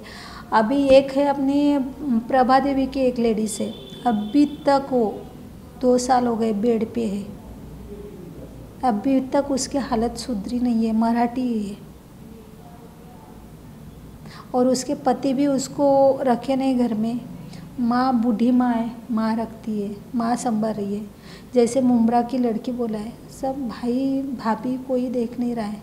लास्ट में उसकी बच्ची के लिए वो अभी इतनी ये कर रही है मेरे पास कि मैडम मेरी बच्ची को मुझे पढ़ाना है, मेरी बच्ची होशियार है, एक विधवा महिला है, लेकिन वो इतनी ये कर रही है कि मेरी बेटी को मैडम मुझे पढ़ाना है, सिखाना है, लेकिन मेरी बहन के पास मैं रख रही हूँ तो उसको तकलीफ़ हो रही है। और उसका फीस भरने के लिए प्राइवेट स्कूल में डाला है कि मेरी बच्ची का भविष्य अच्छा हो जाए, मुझे डॉक्टर बनाना है, ऐसे उसका कहना है। तो वो लड़की अभी लड़की को साथ में रख के वो काम नहीं कर सकते, इसके लिए वो बांद्रा में एक घर में काम कर रही है ताकि वो पैसा कमा के वो पूरा सेविंग रहेगा तो वो बच्ची के लिए काम आएगा। घर वाले तो उसे एक्सेप्ट नहीं कर रहे। तो ऐसे बहुत सारी लड़की है। अभी गोवा की जो लड़की मैंने परसों ही उसको मैसेज किया, बेटा तुझे तेरे मम्मी पापा नहीं संभाल रहे, तू आ जा। अभी एक लखनऊ की एक बच्ची, उससे मैंने अभी दोपहर में बात की, बेटा तू टेंशन मत ले, तू आ जा इधर, अपना कंपनी हो चुका है, तुम्हारा रहने का वगैरह मैं सब कर सकती हूँ। तो ऐसे भी है वो, मतलब उनके ऊपर तो अत्याचार हो गए फैमिली के अच्छे के लिए वो लड़की लोग। और कोई फैमिली में से तो अभी वो मुमरा वाली उसके भाई ने ही उसको भेजा था, भाई ने एजेंट के साथ, भाई को पता नहीं था एजेंट ऐसा करेगा, उनको नहीं पता के लिए हाँ, भेजा कि चल इधर काम नहीं है। लास्ट में भाभी ननद भाऊजी का पता है ना कैसे रहता है, तो थोड़ा नोकझोंक होता रहेगा। तो भाई ने बोला चल तुझे अच्छा काम मिल जाएगा, वहाँ पे कर तू काम, यहाँ पे तेरा लॉकडाउन में काम छूट गया, काम नहीं मिल रहा है तो उधर चली जा, तेरी लड़की तो वहाँ पे। तो ऐसे बोल के वो उसको भी लगा कि 2 पैसे मिल जाएंगे ज़्यादा तो मेरी लड़की यहाँ पे पढ़ाई अच्छा हो जाएगा उसका। तो ओमान की तरह क्या और भी दूसरे कंट्रीज़ में लड़कियों को भेजा जाता है, वो इस तरह से फंसती हैं? नाम से जाती नहीं है, कोई भी एजेंट बोलता है ना ओमान भेज रहा हूँ, तो ओमान जैसे ही आता है तो बहुत सारे लोग अभी होशियार हो गए, ओमान जाने के लिए मनाही करते हैं। लेकिन ये लोग क्या करते हैं, हम लोग कुवैत भेज रहे, कुवैत का वीज़ा करेंगे निकालेंगे, दुबई का वीज़ा निकालेंगे, दुबई और कुवैत ये नज़दीक है, वहाँ पे वो भेज देते, वहाँ पे लेके जाते, वहाँ से बॉर्डर क्रॉस करके वहाँ पे लेके जाते, उनको पता ही नहीं रहता उनको ओमान भेजा जा रहा है। कुवैत और दुबई के नाम पे ले जाते हैं और वहाँ से ओमान। मेरे सामने एक लड़की आई थी, वो भी पंजाब से ही थी, और पता नहीं पंजाब की नर्स लोग ही ज़्यादा क्यों आ रही है। तो वो लड़की को भी बोला गया, वो दुबई में अच्छे से हॉस्पिटल में काम पे थी, वहाँ पे एजेंट ने बोला यहाँ पे अभी तेरा काम नहीं है, तो एक काम कर, वहाँ पे ओमान में एक पुलिस अधिकारी है, अच्छा पुलिस है, इंस्पेक्टर है, उसके 2 बच्चे, उसको संभालना है तुझे, वहाँ पे अच्छा पेमेंट मिलेगा, 1.5 लाख रुपए पेमेंट मिलेगा। वो मेरे सामने जिस दिन मैं वहाँ से निकाले मुझे ये CMS टीम ने, उसी दिन वहाँ पे वो लड़की की सुबह एंट्री हो गई थी। ये तो मतलब ऐसी कहानियाँ हैं। तो मेरा एक ही कहना है सब भारत की महिलाओं के लिए, महिला ही नहीं पुरुष के लिए भी, कि प्लीज़ आप कोई भी एजेंट पे भरोसा मत करें और कहीं पे भी अपना भारत देश छोड़ के कहीं पे भी ना जाए। और जाना भी चाहते हो तो जो कंट्री में जा रहे ओमान में तो जाओ ही मत, मैं तो यही कहना चाहती हूँ, क्योंकि ओमान में मैंने खुद मेरी आंखों से देखा है वहाँ की स्थिति क्या है और कितने अत्याचार हो रहे। इतना ही नहीं कि लेडीज़ के साथ ही नहीं, जेंट्स के साथ भी। तो मैं कहना चाहती हूँ कि प्लीज़ कोई भी बाहर जाता है, आउट ऑफ कंट्री जाता है, तो आप लोग है ना पहले वहाँ की जानकारी इंक्वायरी कीजिए क्या है क्या नहीं, क्योंकि आजकल लोग पैसों के लिए कुछ भी कर रहे हैं, खुद के बहन के भाई को छोड़ नहीं रहे हैं। तो हम लोग दूर की बात रहती है, एजेंट लोगों को खाली पैसे चाहिए, वो भी एजेंट कैसा है क्या है वो इतना भरोसा दिलाते हैं कि मैंने आपको बताया है कि वो जो अशरफ शेख है उसके ऊपर मुझे भरोसा नहीं आ रहा था। उसने ब्लड भी डोनेट किया, उसने अच्छी अच्छी बातें भी की, उसको मैंने मेरा घर टावर में मैं रहती हूँ वो भी बताया, मैं 4 व्हीलर से घूमती हूँ वो भी बताया, फिर भी वो बंदा मुझसे अच्छी अच्छी बात कर रहा है। कोई भी किधर भी डाउट लेने जैसा उसके ऊपर मुझे थोड़ा भी डाउट नहीं हुआ उसकी बातों पे। मैं बार बार सोचती है इंसान ऐसा नहीं होता है, लेकिन जब उसके थ्रू मैं वहाँ पे गई, वहाँ से आई, बाद में उसको हथकड़ी लगा के वो लेडीज़ को, ये वो हिंदू लड़की लेडीज़ नमिता करके मराठी, और उसको अंदर डाल दिया है। जब पुलिस लोगों ने वो दोनों के, अशरफ के और नमिता के मोबाइल छीने गए, वहाँ पे उनके मोबाइल में इतने, मतलब 1 साल में उन्होंने 43 लेडीज़ को भेजा था ओमान में। तो सोचो ये लोग कैसे हैं, क्या है इनका, मतलब ये तो एकदम बोलते हैं ना कसाई से भी ज़्यादा गए गुजरे लोग हैं ये एजेंट लोग। तो इसके लिए मेरी सबसे विनती है भारत की महिलाओं के लिए भी और पुरुष के लिए भी कि प्लीज़ कोई भी ओमान ना जाए, और जाना भी चाहते हैं तो अपने जो रिलेटिव रहेंगे, रिश्तेदार रहेंगे, उनसे बात कीजिए। कोई भी कंट्री में जाते हो तो प्लीज़ पहले इंक्वायरी कीजिए और बाद में ही आपका अपने भारत माता के बाहर पैर रखिए, क्योंकि अपने भारत में जो है इंसानियत जो है वो कहीं पे भी नहीं मिलेगी। जो अपने भारत में हर कोई एक इंसान के तौर पे, एक इंसानियत के नाते काम आता है, वो बाहर कोई नहीं काम करता है। तो प्लीज़ कोई भी ऐसा कदम ना उठाए। जो अपनी भारत की महिलाएं फंसी है, 3-3.5 हज़ार महिलाएं ही है और जेंट्स भी है, लेकिन कोई जेंट्स अभी हम लोगों को आवाज़ देते हैं, हमारे छत्रपति मराठा साम्राज्य संगठन की टीम को कोई आवाज़ देता है तो हम लोग तो उनको लेके ही आते हैं इंडिया। लेकिन अगर कोई है वहाँ पे तो प्लीज़ हम लोगों को कांटेक्ट कर सकते हो, मैं मेरा नंबर भी देती हूँ, आप कांटेक्ट कर सकते हो और आप प्लीज़ हम लोगों को आवाज़ दो। हम लोग आपको कुछ भी करके हम लोग बाहर निकालेंगे। जैसे अभी 3-3.5 हज़ार हम लोग अंदाज से बता रहे, लेकिन अपनी टीम जल्दी बता देगी कि कितनी महिलाएं क्या है। हमारा वही सर्च करना जारी है, शुरू है हमारा, कि कितनी महिलाएं और कितनी महिला को हम लोगों को अपने भारत माता लेके आना है। उसका ही हमारा ये एक ऑपरेशन शुरू होने वाला है बहुत ही जल्दी। लेकिन एक अपने महाराष्ट्र, क्या मैं पूरे भारत के मंत्री लोग से विनती करूंगी, हाथ जोड़ के विनती है, प्लीज़ आप लोग अपने ये भारत की महिलाओं को, वो चाहे हिंदू हो या मुस्लिम हो, लेडीज़ है, महिला है, उनको अपने भारत देश में वापस लेके आए, क्योंकि उनकी वहाँ पे परिस्थिति, जो उनके ऊपर जो शारीरिक शोषण हो रहा है, जो उनको मारा पीटा जा रहा है, वो बहुत गलत है। एक अपनी बहन बेटी समझ के आप उनको अपने भारत देश में लौटाने की कोशिश कीजिए, उनको वापस लाने की कोशिश कीजिए। और ये मंत्री लोगों का ही काम है, मंत्री लोग ही ये कर सकते हैं। अगर इन्होंने अगर सोचा तो ये एक दिन में अपनी पूरी महिलाओं को इधर लेके आ सकते, लेकिन सोचना चाहिए। जैसे माधव जी भंडारी साहब कर रहे, जैसे हमारे वर्षा उसगांवकर तय कर रही है, जैसे हेमा राजमाले तय वो अमेरिका में रह के कर रही है, नवीन मोरे दादा, ये सब अपने मितिज पाटिल, ये सब अपने जान पे खेल के अपनी महिलाओं को निकाल रहे। जैसे हम लोगों को कॉल आता है वैसे हम लोग उनको सहारा देते हैं कि नहीं बेटा, नहीं बेटा, तो ये मत कर, नहीं बहन तू ये मत कर, हम लोग आ रहे तुझे छुड़ाने के लिए, ये हम लोग उनको दिलासा देते। भले ही वो हम लोगों को उनको भारत लाने के लिए 2 महीने लगे, वो 1.5 महीना लगे, 4 महीने लगे, लेकिन हम लोगों को उनको मजबूत करते, उनके दिल दिमाग से उनको हम लोग मजबूत रखते। अपने 2 महिलाओं ने, महाराष्ट्र की 2 महिलाओं ने वहाँ पे खुदकुशी की, उनकी डेड बॉडी ऐसे फेंकी गई जैसे जानवरों की फेंकी जाती है वैसे फेंकी गई, लेकिन हमारी भारत सरकार वो डेड बॉडी भी अपने भारत में लेके नहीं आ सके। तो कितना अपना भारत सरकार कितना कमज़ोर है, और बोलते हम लोग ये करेंगे वो करेंगे। अरे पहले अपने भारत की महिलाओं को तो लेके आओ, अपने भारत में तो लेके आओ, बाकी की तो बाकी बात ही बात। लेकिन आप लोग क्या कर रहे हो? सॉरी ये मुझे बोलना नहीं चाहिए, छोटा मुंह और बड़ी बात हो रही है, लेकिन क्या कर रहे हैं हम लोग? ये पक्ष के लोगों को इधर लेके आ रहे हैं, उसको तोड़ा जा रहा है, उसको तोड़ा जा रहा है, इलेक्शन खुर्ची संभाल रहे हैं ये कमाने के पीछे। लेकिन आम जनता क्या करे?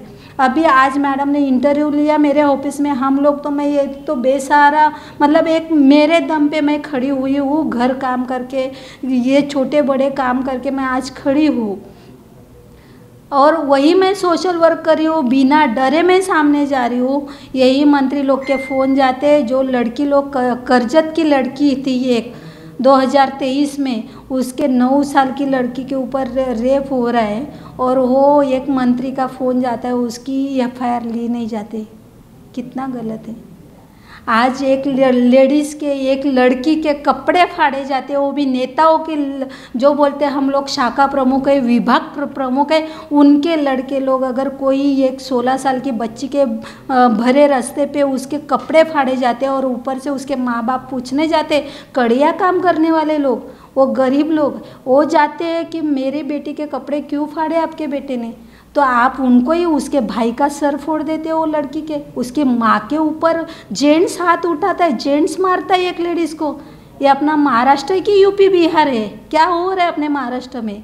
ये समझ में नहीं आ रहा है। वो पुणे में कितने अत्याचार हो रहे हैं, क्या हो रहा है अपने भारत में, क्या हो रहा है ये समझ में नहीं आ रहा है। एक कोई मेडिकल स्टूडेंट है, कोई एयर होस्टेस है, 2 महीना लड़की लोग गायब होती है। अभी हम लोगों ने 11 सितंबर को 4 लड़की लोग को लेके आए, एक उल्लासनगर की है, एक अंधेरी की है, 2 मीरा भाईंदर की है। तो 16 साल की लड़की को 37 ईयर्स का लड़का लेके जाता है, वो भी नेपाल, उसके ऊपर अत्याचार करता है, उसको मारा पीटा जाता है उसको। और पुलिस लोग भी क्या करते हैं? पुलिस लोगों को जब तक महिला आयोग से मेल नहीं जाता है, जब तक महिला आयोग का लेटर नहीं जाता है, तब तक पुलिस आराम से रहती है। जो लड़की के कपड़े फाड़े गए, उसका 2 महीने तक उसका कुछ इंक्वायरी नहीं किए, वो अभी भी घूम रहे हैं, अभी भी धमकी दे रहे हैं उसके माँ बाप को, क्योंकि उनके ऊपर एक नेता का हाथ है। क्या है ये, क्या चल रहा है?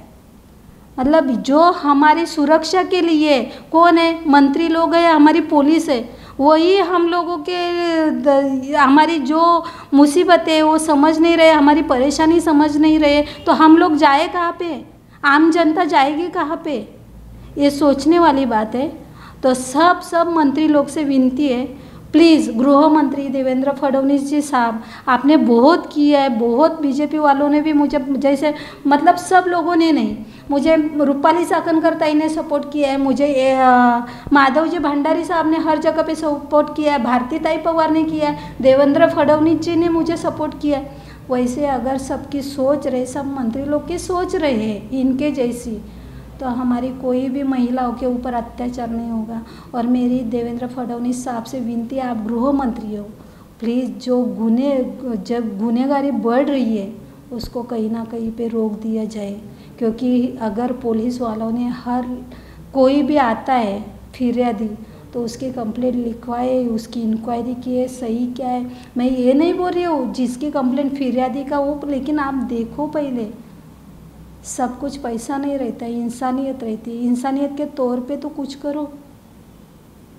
प्लीज़ फडणवीस साहब से विनती है मेरी कि प्लीज़ आप गृह मंत्री हो, पुलिस प्रशासन को देखिए, मैं पुलिस प्रशासन के खिलाफ नहीं हूँ। जब भी मैं कोई भी पुलिस स्टेशन में गई हूँ, वहाँ के अधिकारियों ने, वो चाहे एपीआई हो, वहाँ पे पीआई हो, उन्होंने मेरा आदर ही किया है, मुझे अच्छे से बात भी किए। जो भी मैं वहाँ पे लेके गई, जो भी मेरा प्रॉब्लम, जो भी लेडीज़ का प्रॉब्लम लेके गई, जो भी एफआईआर वगैरह नहीं हुआ रहेगा वो भी उन्होंने लिया है। लेकिन जब मुझे महिला आयोग से लेटर लेना पड़ता है, तब जाना पड़ता है, तभी आप सुनते हो, तो ये गलत है। मतलब हर जगह पे तो हम लोग नहीं आते सोशल वर्क, हमारा भी पेट है, हमारे भी बच्चे, हमारी भी फैमिली, हम लोगों को भी काम करना पड़ता है। सोशल वर्क करने से हम पैसे नहीं कमाए जाते, खुद की जेब से पैसे जाते हैं। तो एक मैं मेरे बड़ी बात नहीं बता रही हूँ, लेकिन एक लेडीज़ अगर खाली महाराष्ट्र की 37 लेडीज़ लोगों को लेके आती है, वो भी आउट ऑफ दूसरे देश से, तो आप मंत्री हो, 3-3.5 हज़ार लेडीज़ लोगों को लाने में आपको तो एक दिन का भी काम नहीं है। आपका एक फ़ोन हो गया, आपका काम हो जाता है। खाली जयशंकर जी के अपने परराष्ट्र मंत्री इतने अच्छे हैं, उनके पास खाली ये चला जाएगा तो वो तो तुरंत कोई ना कोई एक्शन ले लेंगे, क्योंकि अपने जयशंकर जी साहब है, वो बहुत अच्छे, उनके बारे में बहुत अच्छा सुना है। और भगवान चाहे और सबका सपोर्ट रहे, हेमा ताई जल्दी ही उनके पास ही अपना सब वीडियो वगैरह लेके जाने वाले, और जल्दी अपने भारत की महिलाओं के लिए कोई ना कोई अच्छी बात रहेगी। लेकिन मेरी विनती एक ही है कि जो आम जनता है वो कोई भी एजेंट के बहकावे में ना आए, और मंत्री लोग से विनती है कि प्लीज़ आप सहकार्य करें। जैसे 3-4 लोगों के मैंने नाम लिया, वैसे आप लोग भी, आपकी भी सोच रखें। और जो पुलिस प्रशासन है, जब हम लोग जाते हैं तभी आप काम करते हैं, उससे अच्छा जब फिरियादी आता है, वो कोई भी हो, कड़िया काम करने वाला हो कि कोई भी रहने दो, छोटे से छोटे भाजी बेचने वाला रहने दो कि कचरा जमा उठाने वाला रहने दो, लेकिन उसकी फिरियाद आप लिखिए, एफआईआर लीजिए और इंक्वायरी कीजिए, ताकि हम लोगों को ऊपर तक लेटर देना ये वो, फिर क्या होता है, पुलिस प्रशासन से सबका विश्वास उठ रहा है। तो प्लीज़ पुलिस प्रशासन, आप हमारी सुरक्षा के लिए, आम जनता की सुरक्षा के लिए, तो ऐसा होने ना दे, यही विनती करती हूँ। जय हिंद, जय महाराष्ट्र। जैसा कि आपने संगीता पाटिल जी के बारे में सुना, उनके कार्यों को सुना, उससे साफ है कि न सिर्फ विदेशों में भारत की महिलाएं, दूसरे देशों की महिलाएं फंसती हैं, बल्कि हमारे देश में मुंबई जैसी आर्थिक नगरी में भी महिलाओं की ऐसी हालत है कि उनके बारे में, एक एक के बारे में बताना कई महीने लग जाएंगे। आज जब मैं इनके ऑफिस में आई तो कई महिलाओं से मिली, उनकी परेशानियां सुनी, तो उस दर्द को ऐसे बयान नहीं किया जा सकता है। बस इतना कहना चाहूँगी कि अगर हर पुलिस वाला, हर नागरिक, देश का हर नागरिक, न सिर्फ मंत्री, न सिर्फ पुलिस वाले, देश का हर नागरिक अगर अपनी जिम्मेदारी समझ लें, संगीता पाटिल की तरह वो भी अपनी जिम्मेदारियों को निभाए, दूसरों की परेशानियों को अपनी परेशानी बना ले, तो शायद ये देश स्वर्ग बन जाएगा।